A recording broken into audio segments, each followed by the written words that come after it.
Outside's calling out, nothing is real. She'll never know just how I feel. Hey guys, it's Jonathan from Brojamar Productions, back with another movie review. And today's movie review was a suggestion from my dad, so this one goes out to him. Now, he gave me a couple of different suggestions, and I rejected a couple of them for the simple fact that I just didn't really want to do them. I was looking for something that I had not seen yet, and the other suggestions that he made were movies that I had already seen and I could have talked about, but again, I wanted to do something I hadn't seen. So he gave me this one, which is one of his favorite movies, I know, Eddie and the Cruisers. Now, Eddie and the Cruisers came out in 1983, and it was a movie that, while parts of it were set, while it was a movie that was set in the 80s, there were a lot of flashbacks to the 60s. So this was a movie that would appeal to a lot of different genres. It has drama, it has comedy, it has that, for people that are fans of the Greaser era, the rockabilly era, it has a lot of appeal to those people. And this was one of those movies that came out and ended up becoming better known for its soundtrack than for the actual movie itself, much in the vein of like Saturday Night Fever. But that does not mean the movie itself is anything to slouch at. I very much enjoyed it. One of the main reasons why I enjoyed it was that it wasn't what I was expecting. I was expecting almost more of a music documentary type.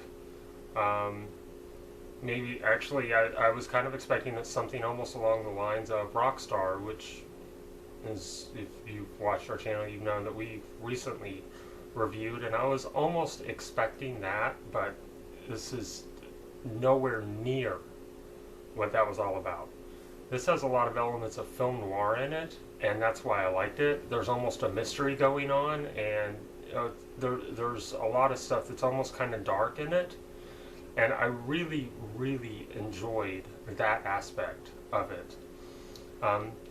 Basic storyline: Eddie Wilson was the frontman for a band called Eddie and the Cruisers back in 1963. And this was a band that was based out in New Jersey, and they were pretty popular there in their hometown, and they were just starting to kind of make it big when all of a sudden the frontman, Eddie Wilson, disappears. You know, he has a car crash and he is supposedly dead, but they never found a body, and 20 years later, a reporter starts to dig up some information and wants to do a story going on the hook that Eddie Wilson is still alive. And the biggest part is that they're looking for their lost album, their follow-up album to their first one. It was their second album that was never released because the studio didn't like it. So it was unreleased material, and somebody is ransacking the home of the former band members looking for it.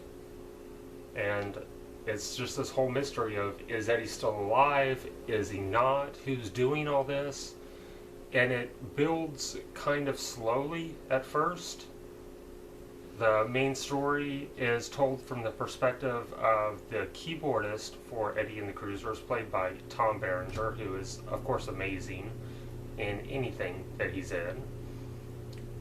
And it's told through his viewpoint, and it's a very slow build-up as to, former band members don't believe it. Some of them maybe want it to be true, some of them don't. Some of them think that the past should lay in the past and that we don't need to dredge these things up. And it builds very slowly to a very quick crescendo. When it gets to the end, it's very, very fast that we get to the conclusion. and I think that it could have built a little bit more steady. Um, but all of the exposition was very good. It was a story. It's a story that's mainly told through flashbacks of how the band came to be what they are, how they started to become popular, the falling outs, the fights, um, and the flashbacks part of it is fantastic. Some of the dialogue felt a little forced, I thought, but it really captures the feel of what it would be like to be kind of a small town band in that time.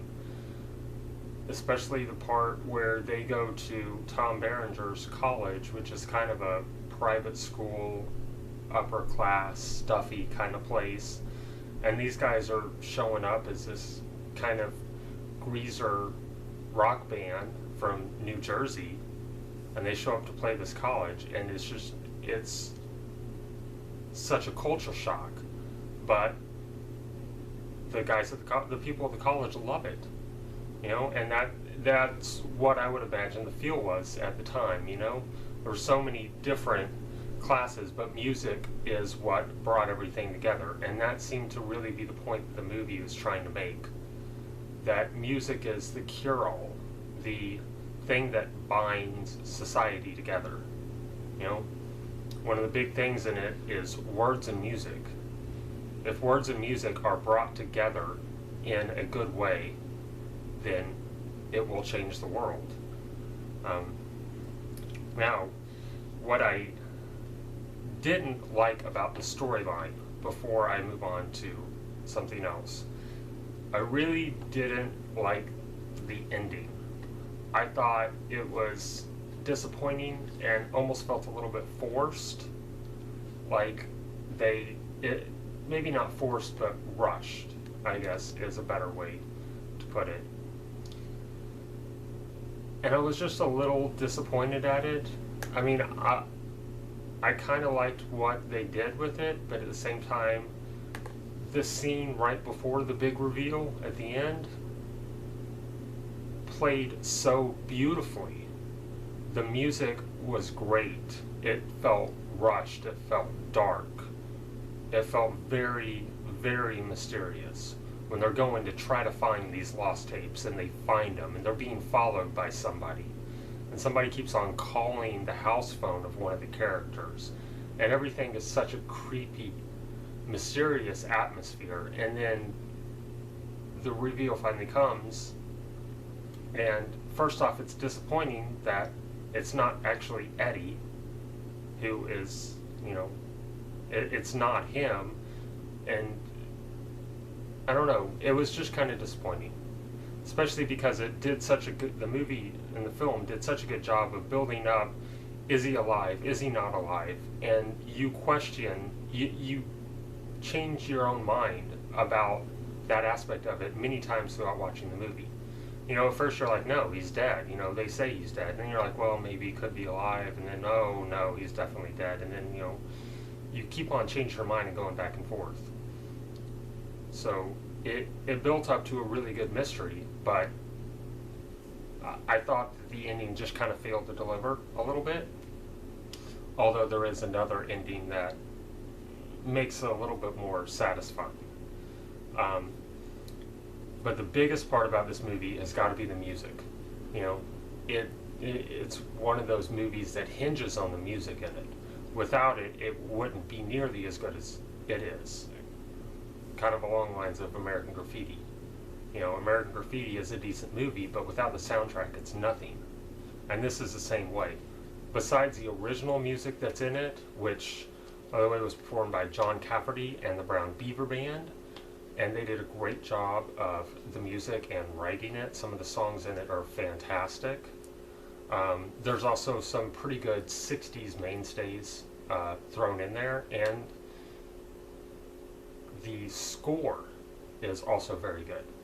Like I said, the final scene where they're trying to find the tapes, the music is fantastic in it. It feels very 40s film noir, very dark, kind of a lot of saxophone and brass instruments, you know, very building and gets very, very, very loud, and then it just drops and just kind of dies out. It really creates a great sense of anticipation. But the music is great. I am probably actually going to get on and download the soundtrack to this because I thought it was fantastic, and it's something that I could, you know, it's music that I can see myself listening to a lot. So, and that's a pretty high recommendation from me. If you know anything about my music tastes, you'll know that. The acting is great in this. The story is good. Like I said, I thought the ending was a little bit disappointing, but it doesn't detract from anything. I would give it a very high score. I highly recommend it. Thought it was great. Apparently they made a sequel to it, which I haven't seen because we only have the original, but it's one that I might try to check out sometime. So, high recommendation. Check it out. Very good movie. Eddie and the Cruisers. Thanks for watching. Stay tuned. I'm not sure what I'm going to do next week. It's going to be one for my brother. I don't know if he's made a final decision on what he wants me to review or not.